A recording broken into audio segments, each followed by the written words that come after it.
ಚಳ್ಳಕೆರೆ ನಗರದ ಸರ್ಕಾರಿ ಪದವಿ ಪೂರ್ವ ಕಾಲೇಜಿನಲ್ಲಿ ಏರ್ಪಡಿಸಿದ ವಯೋನಿವೃತ್ತಿ ಗೌರವ ಸಮರ್ಪಣೆ ಹಾಗೂ ಸನ್ಮಾನ ಸಮಾರಂಭದಲ್ಲಿ ಸುಮಾರು 28 ವರ್ಷಗಳ ಕಾಲ ಆಂಗ್ಲ ಭಾಷಾ ಉಪನ್ಯಾಸಕರಾಗಿ ಸೇವೆ ಸಲ್ಲಿಸಿ ನಿವೃತ್ತಿ ಹೊಂದಿದ ಎಚ್.ಆರ್. ಹಬೀಬುಲ್ಲಾ ಹಾಗೂ 28 ವರ್ಷಗಳ ಕಾಲ ಭೌತಶಾಸ್ತ್ರ ಉಪನ್ಯಾಸಕರಾಗಿ ಸೇವೆ ಸಲ್ಲಿಸಿ ನಿವೃತ್ತಿ ಹೊಂದಿದ ರವಿಕುಮಾರ್ ಹಾಗೂ ಇದೇ ಕಾಲೇಜಿನ ಪ್ರಾಚಾರ್ಯರಾಗಿ ಸೇವೆ ಸಲ್ಲಿಸಿ ಪದೋನ್ನತಿ ಹೊಂದಿ ಪದವಿ ಪೂರ್ವ ಶಿಕ್ಷಣ ಇಲಾಖೆಗೆ ಚಿತ್ರದುರ್ಗ ಜಿಲ್ಲೆಯ ಉಪನಿರ್ದೇಶಕರಾಗಿ ಬಡ್ತಿ ಪಡೆದು ನೇಮಕಗೊಂಡಿರುವ ಕೆ ತಿಮ್ಮಯ್ಯನವರನ್ನು ಕಾಲೇಜು ವತಿಯಿಂದ ಆತ್ಮೀಯ ಬೀಳ್ಕೊಡುಗೆ ಸನ್ಮಾನ ಕಾರ್ಯಕ್ರಮ ಅದ್ದೂರಿಯೊಂದಿಗೆ ನಡೆಸಿದರು.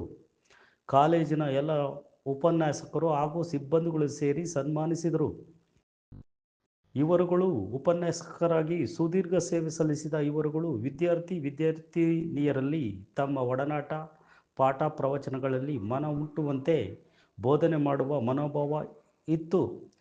ಕಾಲೇಜಿನ ಸಿಬ್ಬಂದಿಯೊಂದಿಗೆ ಅತಿ ವಿನಯದಿಂದ ಮಾತನಾಡುವ ಗುಣ ಬೆಳೆಸಿಕೊಂಡಿದ್ದರು.